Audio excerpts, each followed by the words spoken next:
Ողջույն գործարար ալիքին միացած ռադիոլսողներ եւ դիտողներ։ Դուք միացել եք 106 եւ 5 հաճախականությանը, լսում եք Թարմ ուղեղով զրույցը։ Ես Գայա Ասոյանն եմ, այսօր տաղավարում հյուրընկալել ենք Ադրբեջանի հարցով փորձագետ Սարգիս Ասատրյանին։ Բարև ձեզ։ Շնորհակալ եմ մեր հրավերն ընդունելու համար։ Պարոն Ասատրյան, խոսենք TRIP-ի մասին։ Բոլորն ասում են, որ դա տարածաշրջանում շատ կարևոր պրոյեկտ է, բայց ուզում եմ խոսենք հենց Բաքվի տեսանկյունից։ Գիտենք, որ Բաքուն, ինչպես արել է եւ անում է, TRIP-ը օգտագործում է որպես եւս կրկին իր հաղթանակ, ներկայացնելով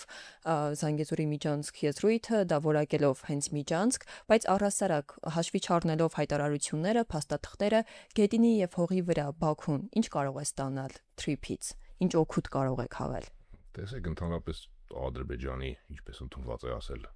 այդ հիմնական հատվածի կամ մայրցամաքային հատվածի եւ Նախիջևանի ինքնավար հանրապետության միջև կապի այս խնդիրը նոր չէ Ադրբեջանում եւ դեռ եթե ինձ հիշողությունս չի դավաճանում խորհրդային ժամանակաշրջանից իրենց ղեկավարությունը ունեցել է այդպիսի նպատակ, եթե չեմ սխալվում, էլի, որովհետեւ որքանով որ գիտեմ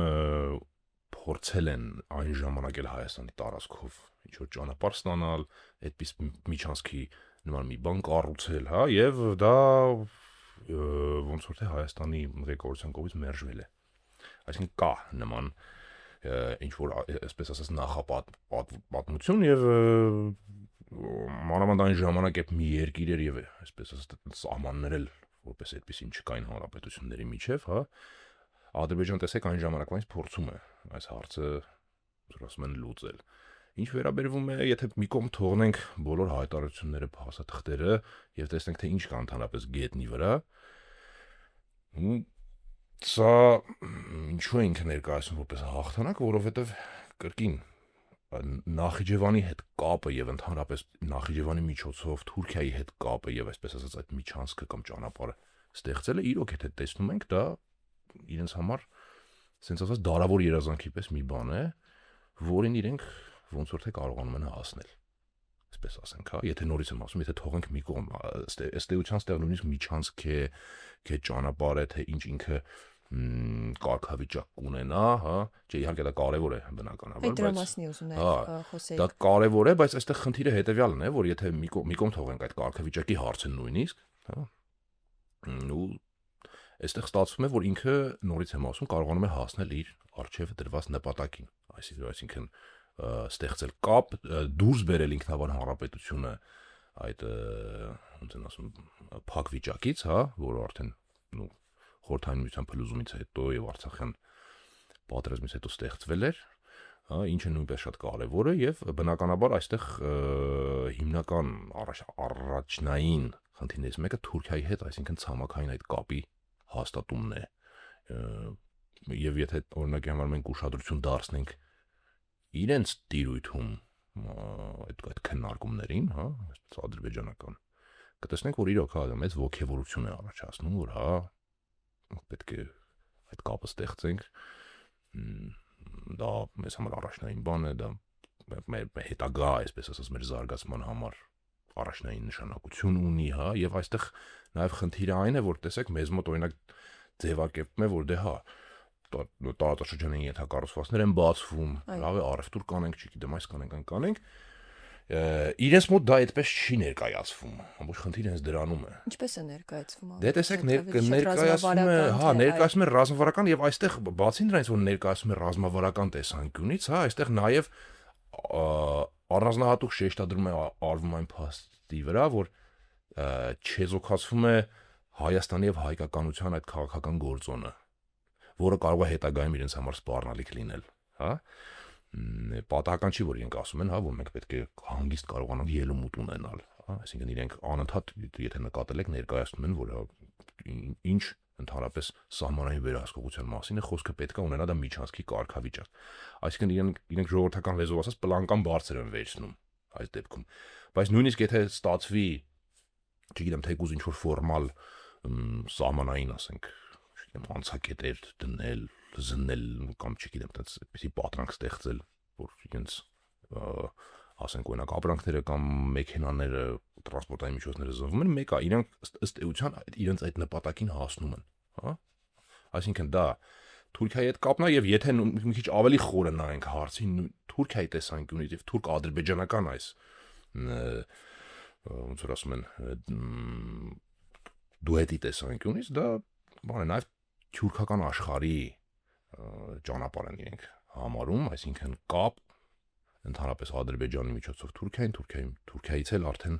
ոնց որ Ադրբեջանի միջոցով Կենտրոնական Ասիայի թուրքական հանրապետություններին, այսինքն սա էլ իրենց այս գլոբալ գաղափարի մի բաղկացուցիչ մասնիկ է կազմում, այսպես հույս ունեմ կարողացա մոտավորապես հարցին պատասխանել, հա, մի քիչ բարդ թեմա է ընդհանրապես էլի, իսկ փորձեցի իրանց տեսանկյունից որքանով որ հնարավոր է բացատրեմ հարցի էությունը, այն թե ինչ են իրենք խոսում, ինչ է իրենց մոտ քննարկվում, այնպես հարցի շուրջ էլի։ Վերջերս կրկին ակտիվացել է անկլավների թեման, վարչապետ Նիկոլ Փաշինյանն էլ կրկին խոսել է Տիգրանաշենի մասին, Բաքվի համար այս անկլավների փոփոխությունը որքանով է կարևոր, արդյոք սա կրկին զենք է Հայաստանի վրա ճնշում գործադրելու, թե իրենց համար ռազմավարական, տնտեսական, քաղաքական, տարածքային ինչ որ այլ կարևորություն ունի այս անկլավների փոփոխությունը։ Տեսեք, այստեղ էլ մենք պետք է հասկանանք ընդհանրապես թե ում հետ գործ ունենք, հա։ Այդ տեսեք մեզ մոտ խոսույթը ինչպիսին է, հա, եղել ոչ միայն վերջին տարիներին, ես օրինակ հիմա շատ լավ հիշում եմ, որ դեռ մինչև 20 թվականի պատերազմը, հա, շատ մարդկանց մոտ կար էսպիսի մի բան, դե ինչ ենք մեկ այդ հողերից կպել, հա, ինչ կապ ունի մի սանտիմետրը այս կողմեն կողմ։ Կարևորը որ վերջնականապես ինչ որ խաղաղության նման մի բան հաստատվի, հա, այսպես ասած սահմաններ էլ չլինեն, կամ լինի տենց ինչ որ ֆորմալ մի բան, ազատ ելումուտ լինի, հա, թե հիմա ասենք այս գյուղը մերնա թե իրանցնա, դա ինչ կապ ունի։ Բայց երբ որ նայում ես իրանց տեսանկյունին, թե իրենք ոնց են այդ հարցին վերաբերվում, հա, սա շատ կարևոր է, որ մարդիկ հասկանան, հա։ Իրանց համար ցանկացած քառակուսի մետր, քառակուսի կիլոմետր դա կենսատարածք է։ Սա ոչ միայն, այսպես ասած, նորից փորձ է Հայաստանի եւ հայկականության այդ գործոնը չեզոքացնելու, այսինքն հետագա վտանգներից իրենց ապահովագրելու, այլև նաև տեսեք, օրինակ նույն Տիգրանաշենը, եթե մենք վերցնենք, որ ինչ ճանապարհ անցնում Տիգրանաշենով, հա, կարևոր ռազմավարական ճանապարհ։ Ինչ է ստացվում, եթե Տիգրանաշենը տալիս ենք իրանց, այսինքն, հա, ստացվում է ռազմավարական ճանապարհի վրա իրենք ունենում են վերահսկողություն։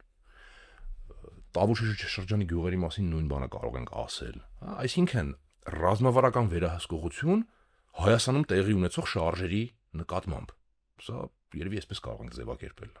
այսինքն, որը նորից կրկնեմ, հետագայում իրենց թույլ կտա ավելի լավ դիրքերից հանդես գալ, հետագայում, այսպես ասած, թույլ կտա, որովհետև ինչի, որովհետև իրենք ոնց որ պատմությունից դասեր քաղել են եւ մեծապես իրենց մոտ մտավախություն կա, որ հայերը կարող են նորից վերադառնալ այդ պահանջատիրական, այսպես ասած, քաղաքականությանը։ Դրա համար հենց իրենք պահանջատիրական։ Իհարկե, տեսեք, իրենք, այսպես ասած, սխում են մինչև վերջ, նորի ժողովրդական լեզվով ասած, այսինքն չեն կանգնելու, սա էլ ասեմ։ Այդ է ուզում հարցնել, պահանջատիրությունից խոսելով, այսքան պահանջներ դնելով, սահմանադրության տեքստի փոփոխությունից մինչև տարբեր այլ հարցեր, օրինակ անկլավներ եւ այլն, ի վերջո կա մի կետ, որտեղ հասնելուց հետո Ադրբեջանը կդադարի ինչ-որ մի բան պահանջել։ Ոչ, չկա։ Սա էլ է պետք է հասկանալ, որ չկա այդպիսի մի կետ, հա, որովհետև ինչի չմոռանանք, որ ընդհանրապես Ադրբեջանի եւ ընդհանրապես Խորհրդային Միության փլուզումից հետո, հանրապետությունների անկախացումից հետո, հա, ինչն է եղել Ադրբեջանի, այսպես ասենք, քաղաքականության անկյունակարը, այդ հակահայկականությունը, որի վրա էլ կառուցվել է եւ շարունակում է կառուցվել իրենց քաղաքական օրակարգերը։ Եվ հետեւաբար, եթե այս փաստը մենք հանենք արանքից, եթե մի օր ենթադրենք, որ ասենք Իլհամ Ալիևը քնում արտանում, ասում է դե լավ, վերջ մենք ոնց որ մեր խնդիրը լուծեցինք, եկեք հիմա անցնենք, այսպես ասած, այլ հարցերի։ Հա, սա ըստ էության իրենց համար է հենց խնդիր առաջացնելու, որովհետեւ կարևոր այդ առանցքային այդ գաղափարը, եթե հանենք, ոնց որ հիմքը կփլուզվի, հասկանում եք, սա նորից եմ ասում, այդ երկիրը ունի կոնկրետ, այսպես քաղաքական օրակարգեր եւ դրանք սպասարկում է։ Եվ չես կարող բանել, չես կարող դա արանքից հանել։ Արանքից հանեցիր խնդիրներ կառաջանան եւ հարցեր կառաջանան դեպի իրեն հենց։ հա բոլորին թվում էր տեսեք ասում էին ասենք Արցախյան խնդիրը եթե լուծվի օրինակ հիմա դե հայել ինչ ունեն անելու բայց տեսնում ենք դուք էլ այդ հարցը որ տվեցիք թե իրենք որտեղ են պատրաստ կանգնել իրականում իրենք ամեն օր ինչ-որ նոր բան կարող են հորինել եւ վստահությամբ կարող եմ ասել որ նույնիսկ եթե այդ սահմանադրությունը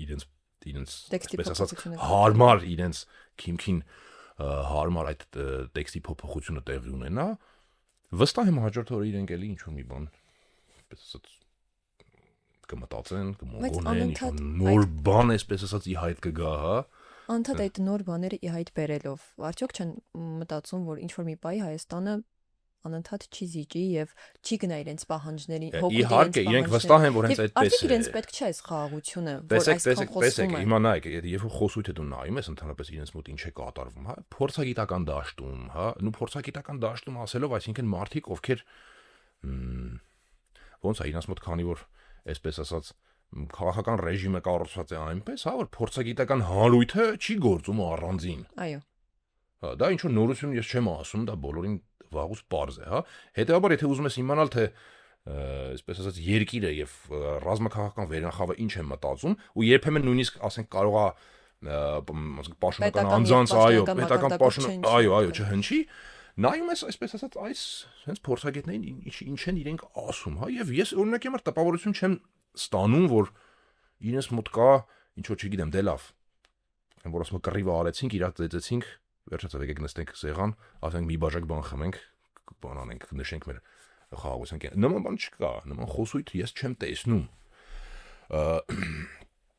Թեկուս սովորական մարդկանց մեկնաբանություններում նման խոսույթ չի երևում։ Գիտեք ինչ են իրենք ասում, ասում են մեկը հայրը շատ ասում են խորամանկ են, հա, ասում այն ժամանակ էլ մենք հավատացինք, հետները ապրեցինք, տեսեք մեր մոտ այդքան ապրում էին, ասում մենք իրանց հետ այդպես բարեկամություն էինք անում, ընկերություն էինք անում, հետո իրանք հարմար պահին դանակը մեր մեջ կխրեցին։ Մոտարապես խոսույթը ձեզ այսպես ասեցի, հետեւաբար չգիտեմ, այս պայմաններում ինչի մասին պետք է խոսք գնալ։ Ես անկեղծ ասած չեմ պատկերացնում։ Սենց Քանի որ խոսեցիք նաև ներքաղաքական կյանքից, մի քանի բանել խոսենք հենց ներքաղաքական այդ առհասարակ ռեժիմից եւ այլն, եթե իհարկե կարող ենք ռեժիմ համարել դա։ Արցախյան պատերազմից հետո մանավանդ Ալիևը ներքին քաղաքական դաշտում ինչ դիրքորոշում ունի եւ քաղաքական օրակարգ իրենց հիմնականում օրինակ Ադրբեջան-արևմտյան խոսույթը առաջ տանելն է, ինչն է իրենց հիմնական քաղաքական օրակարգը եւ արդյոք պատերազմից հետո, որ իրենց հաղթանակը համարում են եւ այդպես ներկայացնում են Ալիևի ուժերը վերադասավորվել են, ուժեղացել են ներքաղաքական կյանքում զարգացումներ ինչպիսին են, որը կարող է ազդել նաեւ արդեն արտաքին քաղաքականության վրա բնականաբար։ Տեսեք, 20 թվից հետո, պատերազմից հետո եւ մասնավորապես 23 թվի Արցախի վերջնական հայաթափումից հետո, հա, այնքան փուլային մոտենանք հարցին, հա, բնականաբար Ալիևը, այսպես ասած, բան եղավ հայտնվեց ձիու վրա, հա, որպես տենց պատերազմը հաղթած առաջնորդ, ու ես ձեզ ասեմ նույնիսկ շատ մարդիկ ովքեր ունեին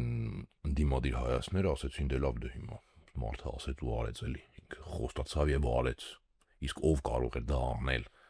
Մեկ այսպիսի հարցեր սկսեցին օդում հնչել։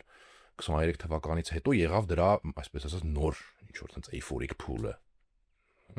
Այսինքն տեսեք իր բանը ու կարելի ասել որ առաջել ինչ որ տես ներքաղաքական կյանք այնպես ինչպես ընդունված է ասենք մեզ մոտ ասենք համարել, հա, չգիտեմ, այնտեղ գոյություն տենց առանձնապես չուներ, դրանից հետո Ալիևը ավելի կարելի ասել ամրապնդեց իր դիրքերը։ Հա, դա մարդը որ հետևողականորեն երկիրը տարել են նրան, որ իրեն կարողանան Արցախը հետ վերադարձնել, այսպես սենսա ձևակերպում, հա, եւ բացի դրանից ամենակարևոր բանը խնդիրը մենը հող վերադարձնել չէր, այլ հայաթափելն է դա։ Դա էլ էր դարավոր երազանք, չէ՞, եթե էլի նորից մենք հետ գնանք։ Այսպես նորագույն պատմությունը եթե նայենք 20-րդ դարի, ամբողջ 20-րդ դարը դրա մասին էր ըստ էության, եթե Արցախի մասին ենք խոսում։ Հայաթափել են, այնպես հայկական գործոնը վերացնել, կարողացան մարդիկ հասնել դրան։ Իսկ փաստացի հանրության համար միայն դա բավական էր, որ Չէ, միայն դա բավական չէր, տեսեք խոսույթները, երբ որ նայում ես, կան դժգոհություններ օբյեկտիվ, սոցիալական, տնտեսական վիճակից, սա կա, սա միշտ կա, սա միշտ եղել է, հիմա ինչ տեսեք, սա էլ կարելի է բան անել, մենք խոսեցինք թե դուք ասեցիք այ իրենց կանգ առնելու մասին, այ կանգ առնելը կբերի այդ հարցերի ավելի թեժացմանը եւ խորացմանը։ Լավ, ինչ ենք անում, ուրա բա։ Ինչ են սահմանները մեր փակ։ Ինչի՞ է օրինակ համար տարածաշրջանում համախառն ներքին արդյունքի կով ասենք օրինակ, չգիտեմ, մենք հետ ենք սկսում մնալ, հա, օրինակ, ինչի՞ է Հայաստան օրինակ այդպես տնտեսական ցուցանիշներ գրանցում, բա պարտված կողմ է, սա բաներն են, սա այն խոսույթներն են, որ այն հարցերն են, որոնք տրվում են իրենց հասարակ քաղաքացիների կողմից կարելի ասել, այն ինչ որ համացանցում մենք տեսնում ենք։ Նա եւ կանգ առնելը նորից եմ կրկնում կբերի օրակարգ այս հարցերը։ Տարածաշրջանում Ադրբեջանը փորձում է վերադասավորել ինքն իր քաղաքականությունը, իր ուժերը։ Հիմա, քանի որ տարածաշրջանում լարվածություն է այնուամենայնիվ, ինչպես տեսնում ենք, Ադրբեջանը հիմա ինչ դիրքում է տարածաշրջանում, հաշվի առնելով հարևան երկրների արևմուտքի հետ իր հարաբերությունները, ուր է գնում տարածաշրջանը։ Տեսեք, Ադրբեջանը իրեն այդ հարցին մոռացա իդեպ պատասխանը դուք նախորդ հարցում տվեցիք, թե իրական քաղաքական առարկայությունը որն է, հա։ Եթե անդրադառնանք այս հարցին, ապա մասնավորապես 20 թվականից հետո իրենք ունեն հետևյալ դիրքորոշում, որ մենք ինքնաբավ երկիր ենք, մենք հարաբերություններ ենք կառուցում այն ուժերի եւ այն երկրների հետ, ում հետ մենք ուզում ենք, ոչ մեկ մեզ չի կարող թելադրել, բայց հա, եւ ելնելով քաղաքական նպատակահարմարությունից մենք հարաբերություն ենք կառուցում տարբեր ուժային կենտրոնների հետ, այսպես, հա, այսինքն այստեղ ինչ որ բան չկա, որ կոնկրետ չգիտեմ, ասենք, այսօր արևմուտքի հետ խնդիրներ ունենք, չգիտեմ, ուրեմն բանը պարտադիր պիտի ասենք Ռուսաստանի հետ ավելի խորացնենք կամ հակառակը, չէ, այստեղ իրանց մոտ բան է, մենք չեզոք, մենք փորձում ենք բալանսը պահել։ Իսկ արդյոք այդ բալանսը պահելով այդ մյուս երկրների մոտ հարցեր եւ խնդիրներ չեն առաջանում Ադրբեջանի հետ։ Առաջանում են իհարկե, տեսեք, օրինակի համար մարդկանց մոտ բան կա, հա, տենց այսպեսի տրամաբանական հարց առաջանում, այդ ոնց է ստացվում, որ օրինակ Ադրբեջանը նույն Ուկրաինայի հետ ռազմական ինչ որ խնդիրների շուրջ է խոսում, քննարկումներ են անում, ինչ որ համաձայնություններ են գալիս, նաև ինչ որ որոշակի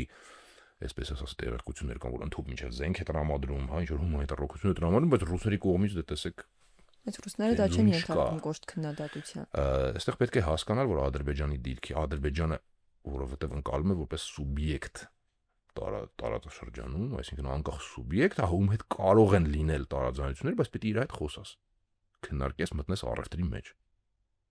Սա է ամենաառանցքային բանը, հա։ Եվ իրոք, եթե նայում ես, նու, այդպես է, հա, լավ ենք անում, այս պահին սենց է, հա, ինչ կառաջարկեք դուք դրա դիմաց։ Այսինքն սա բանն է, սա այն գլոբալ քաղաքական առևտրի ինչ որ մի հատվածն է, հա։ Սենց ցավոք սրտի մենք այդ բանն ենք տեսնում ու չգիտեմ, դրա վրա աշկ փակել։ Քանի որ Ադրբեջանը փորձում է տարածաշրջանում լինել առաջնային կամ առաջիններից մեկը, Հայաստան-Ադրբեջան հարաբերություններում այս համատեքստում Թուրքիան ինչ դեր ունի։ Միշտ Թուրքիան որևէ դեր եւ նշանակություն ունեցել է, չէ՞ ամենքում։ Հիմա մանավանդ եթե էլի հաշվի առնենք այս համաշխարհային եւ աշխարհաքաղաքական խնդիրները, Թուրքիան հիմա ինչ դերում է Հայաստան-Ադրբեջան հարաբերություններում եւ դա ինչպես է ազդում առհասարակ Հայաստան-Ադրբեջան հարաբերությունները, ինչպես կարող են ազդել Հայաստան-Թուրքիա հարաբերությունների վրա։ Դե տեսեք, դրանք փոխկապակցված են, իրենք էլ նշել են, հա, եւ իրենք ամեն ինչ արեցին Ադրբեջան, ու վերջին երևի տասնամյակների ընթացքում թեկուզ կարելի է ասել, որ Հայաստան եւ Թուրքիայի միջեւ առանձին տենց այնպես չլինի հանգած այդ երկխոսությունը, որ կամ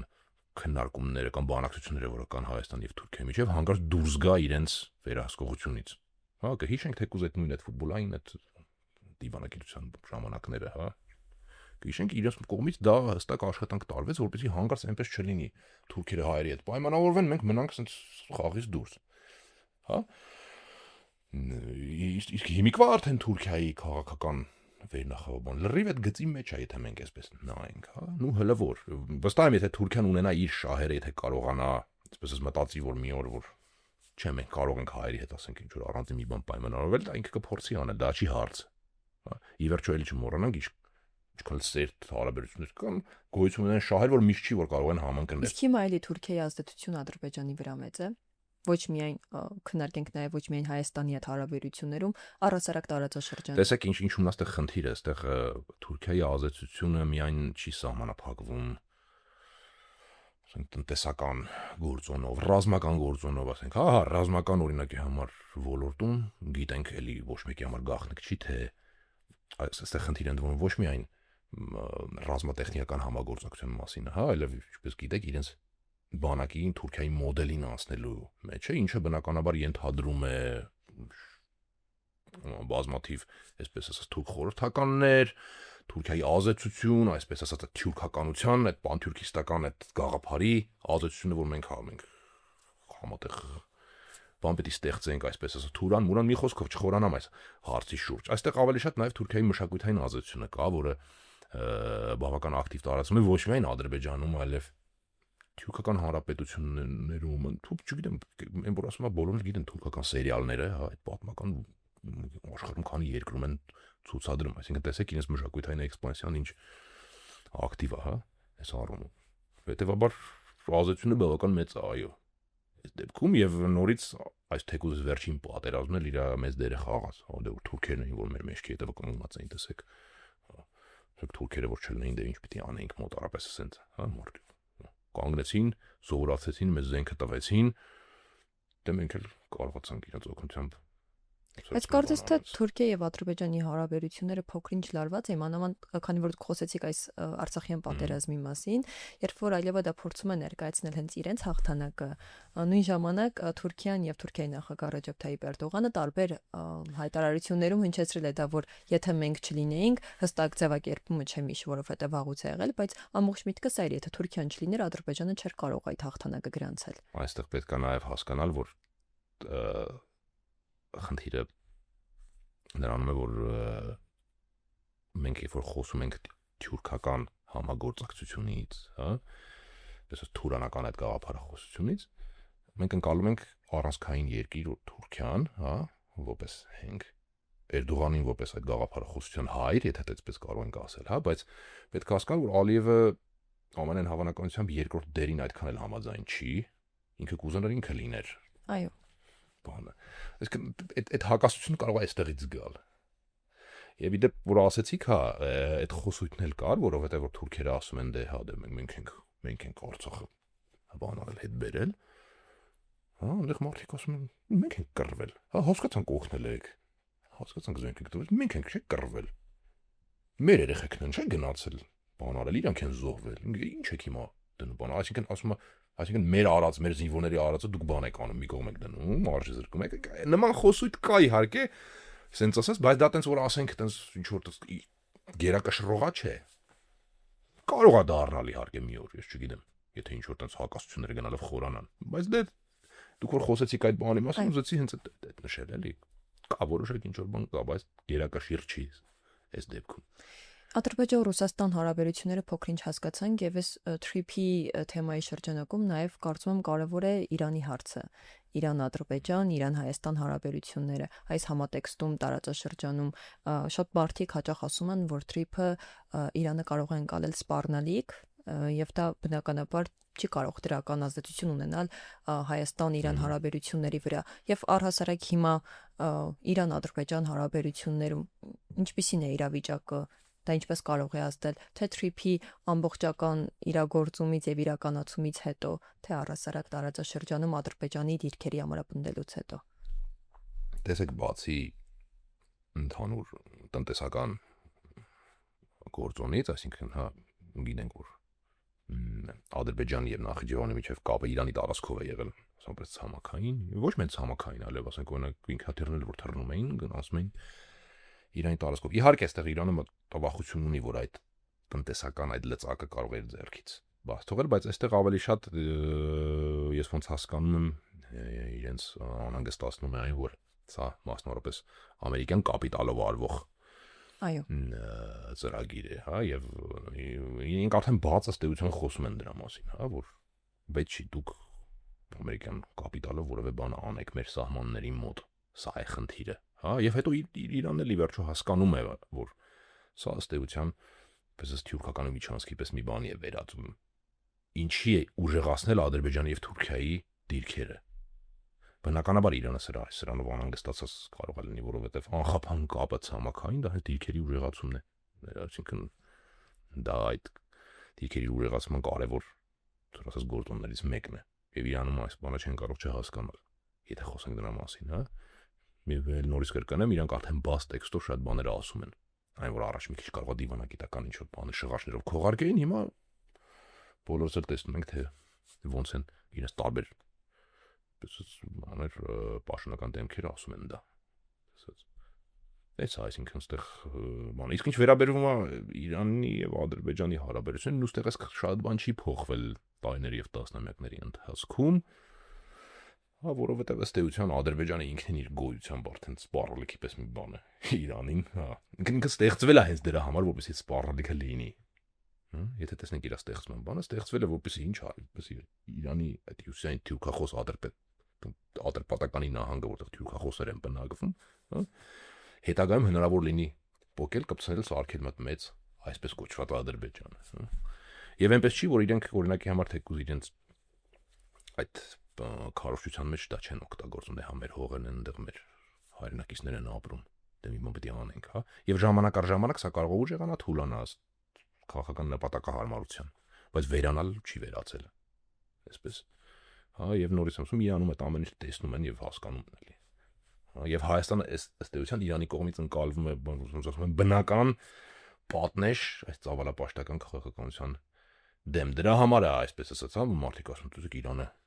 Հայաստանին ասենք օժանդակում է բանան, հասկանում է Իրանը։ Ասենք մարդիկ քարտեզին նայում են, էլի։